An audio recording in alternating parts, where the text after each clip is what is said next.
The room I rented on the Mom, fourth floor I'm was cold. incredibly cheap.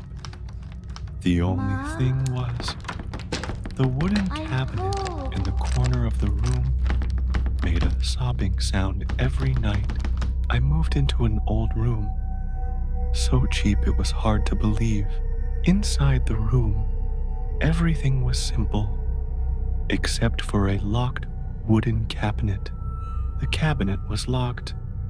The landlord had only told me not to open it. I didn't think much of it. I didn't need the cabinet anyway. That night, I kept tossing and turning. Something in the room made me feel very uncomfortable. Suddenly, a soft sound came from the wooden cabinet. I held my breath. My eyes did not leave the cabinet.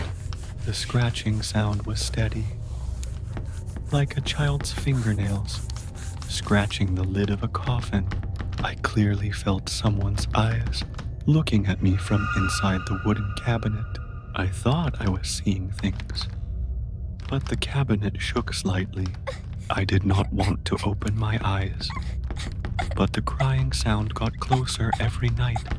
For the first time, I heard a woman's voice whisper, My child. I couldn't stand that cry anymore. One night, I decided to break the locker. Behind the dust cloth, I saw a different colored wall, covered with a rotten wooden board. My hands trembled as I hit the board. Inside was a small, curled figure with messy hair Where's my and a torn child? face. I turned around. The ghost of the woman appeared and hugged her child. Memories came back. The little girl was still alive, sitting on the floor drawing. The stepfather flew into a rage, grabbed her hair, and slammed her head against the wall. He only stopped when she stopped moving, blood spilling onto the floor and walls. Then he drilled a hole in the wall behind the wardrobe, hid the body, My and child. pulled the wardrobe to cover it. The mother went home to look for her child, but the house was quiet. She reported to the police, but there was still no trace. Everyone thought the girl had left. The mother gave up in despair. When the neighbors discovered it, it was too late. The mother's body was taken away, and the stepfather moved away soon after. I collapsed, drowning in horror. Everything seemed to melt before my eyes. When I opened my eyes, both the girl's body and her mother's were gone. The sky was already bright. I was still sitting on the ground. A moment later, my phone vibrated. A news that left me speechless. He was the stepfather in the girl's memory. He had finally paid for his crimes. Have you ever had hair extensions? My friend tried it once and it became her nightmare. This is Lucy, my best friend. Since that incident, she never dared to grow her hair long again. The story began when we were in our sophomore year of university. One day, Lucy and I were walking down the street when we were drawn to a small hair salon. The atmosphere inside gave me an inexplicable sense of gloom. The walls were adorned with photos of many girls sporting different hairstyles. My eyes stopped on a picture of a girl with unevenly chopped short hair, smiling at me. I was horrified and stepped closer to stare at it. What's wrong? I pointed at the picture for Lucy to see, but when I looked again, it was just a girl with a neat short haircut. Those are all our former customers. You can also choose a style like theirs. Their hair looks so beautiful and natural. Of course, all the wigs here are made from real hair. You can check the samples over here. She led us to a shelf displaying various wigs. Sophia, this really is real hair. It feels completely different from the ones in other salons. She carefully browsed through the options before deciding on a long, silky wig. As I touched the wig Lucy had chosen, I suddenly felt a chill run down my spine. A faint yet distinct smell of blood mixed with perfume wafted into my nose. I was about to warn Lucy, but the salon owner quickly ushered her into a chair to begin the extension process. That night, after getting the extensions, Lucy started having strange dreams. In her dreams, she saw many people standing at the foot of her bed, repeatedly whispering. Suddenly, a girl rushed toward her, holding a pair of scissors and frantically cutting Lucy's hair. Give me back my hair. Give me back my hair. The nightmares kept repeating, leaving Lucy increasingly terrified. Many nights, she felt as if someone was yanking her hair from behind, even though she was alone. One day, I visited Lucy's place and found her sitting in front of the mirror, brushing her hair repeatedly. With every stroke of the brush, strands of hair kept falling onto the floor.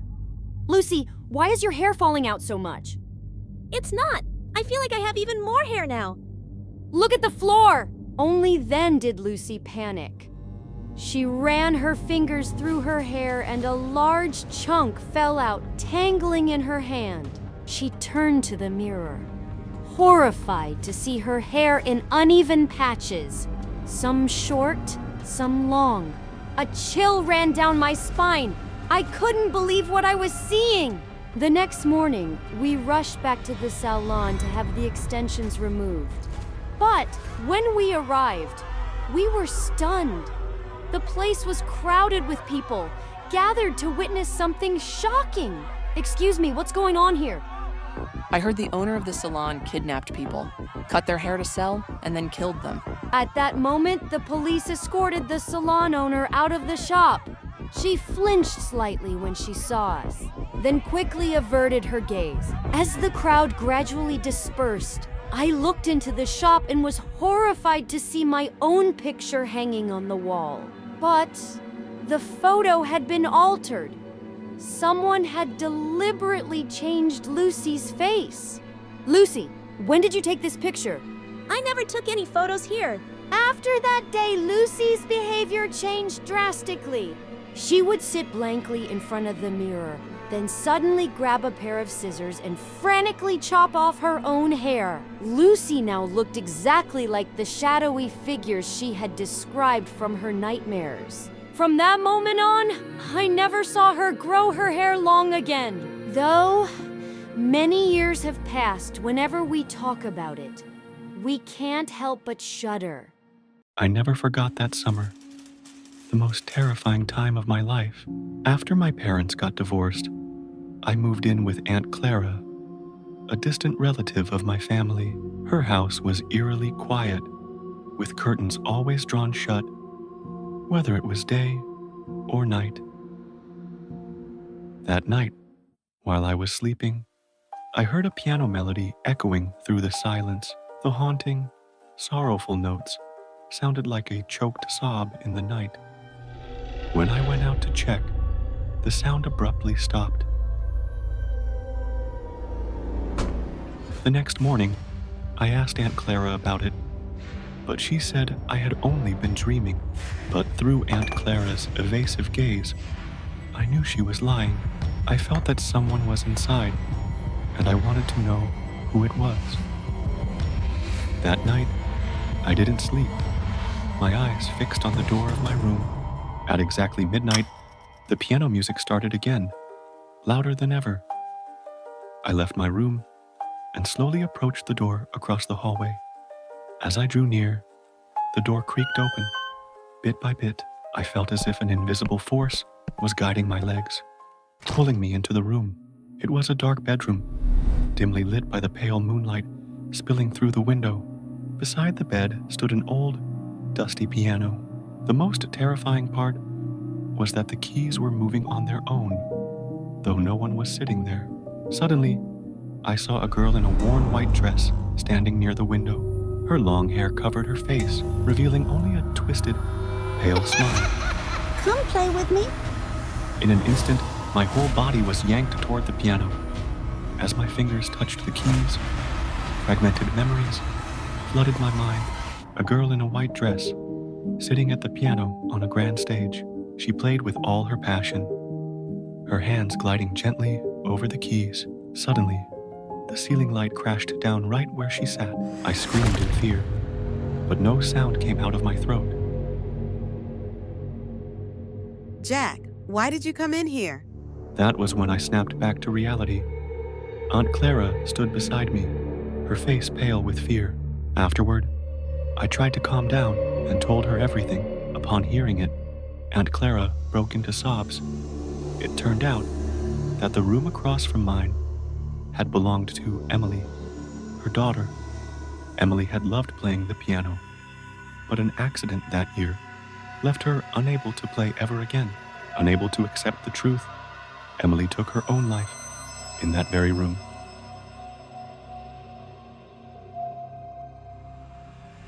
Since that night, Aunt Clara locked the room tightly and never let me enter it again. But every night, the sound of the piano still echoed, achingly beautiful and filled with sorrow. How long has it been since you last returned to your hometown? I recently went through a devastating return that left me scarred for the rest of my life. I am June, 27 years old. After a long time struggling to make a living in the city, I finally had the chance to visit my grandmother. As I approached her house, I saw a man in disheveled clothes hastily walking out from inside. I quickly approached and greeted him. Hello, sir. Did you come to visit my grandmother? The man hesitated and replied, Who are you? I smiled and responded, I'm Mrs. Smith's granddaughter. I came to visit her today. Is she home? The man stammered. I don't know. I didn't see her inside. Then he hurried away. I didn't think much of it and quickly entered the house, calling out, Grandma, I'm home. There was no response. I walked to the door, continuing to call. Grandma, where are you? I pushed open the door and stepped inside. The house was dark, with only a faint light seeping through the window. Furniture was scattered everywhere as if someone had rummaged through them. I rushed into my grandmother's room, only to be hit by a pungent metallic smell that made me dizzy. In a panic, I turned on the light and froze in shock. Dried bloodstains covered the floor. Terrified, my voice trembled as I shouted, Grandma! Grandma! Suddenly, a dog's barking came from the backyard. It was Tom. My heart pounded as I ran outside. Tom barked even louder when he saw me, scratching the ground furiously as if trying to tell me something. The soil beneath Tom's paws looked freshly dug. A chill ran down my spine. I hurriedly dug into the ground, my heart racing. Soon, my hands touched a black plastic bag. My hands trembled as I opened it, revealing a pair of frail, lifeless hands. I screamed in despair and collapsed onto the ground, tears streaming down my face. At that moment, Tom growled and barked fiercely behind me, his eyes fixed on something. I turned around and saw the man from earlier standing right behind me, gripping a sickle tightly in his hand. Terrified, I asked, Did you kill my grandmother? The man snarled. You and your grandmother are such a nuisance. Let me send you to reunite with her. Panicked, I screamed. Is anyone there? Help me! I tried to run, but he quickly grabbed me and pushed me to the ground. With a cold voice, he said, There's no one around. Don't waste your breath. He raised the sickle and lunged at me, but suddenly, Tom bit his ankle hard, making him scream in pain. Seizing the opportunity, I got up and ran. But before I could get far, Tom's agonizing yelp echoed. Then everything went silent. I froze, trembling, and turned back. Tom's head lay lifeless on the ground, severed from his body. The man, limping, approached me, his blood-stained sickle still in hand. Panicked, I stepped back and tripped over a rock, falling hard onto the ground. Despite his injury, he moved quickly, closing the distance between us. Desperate, I grabbed the rock I had tripped over and threw it at him. The rock struck his forehead. He screamed in pain and staggered backward. I got up and ran toward the front of the house, where I saw 2 young men returning from work. I shouted at them, "Help me, please!" They turned around, startled, and rushed toward me with worried expressions. Just then, the man chased after me, raising his sickle high, ready to strike. The 2 young men quickly grabbed a bamboo stick from the roadside and rushed toward the man. One of the young men grabbed a bamboo stick from the roadside and swung it at the attacker's hand, knocking the sickle away. The other struck his leg, making him collapse. The man screamed in agony as they quickly restrained him and tied him up with a rope. We immediately called the police, who took him into custody. I was devastated to learn that he had broken into my grandmother's house to steal and then brutally murdered her, dismembering her body and burying it in the backyard. Even now, I still blame myself. If only I had returned home sooner, perhaps things wouldn't have ended this way.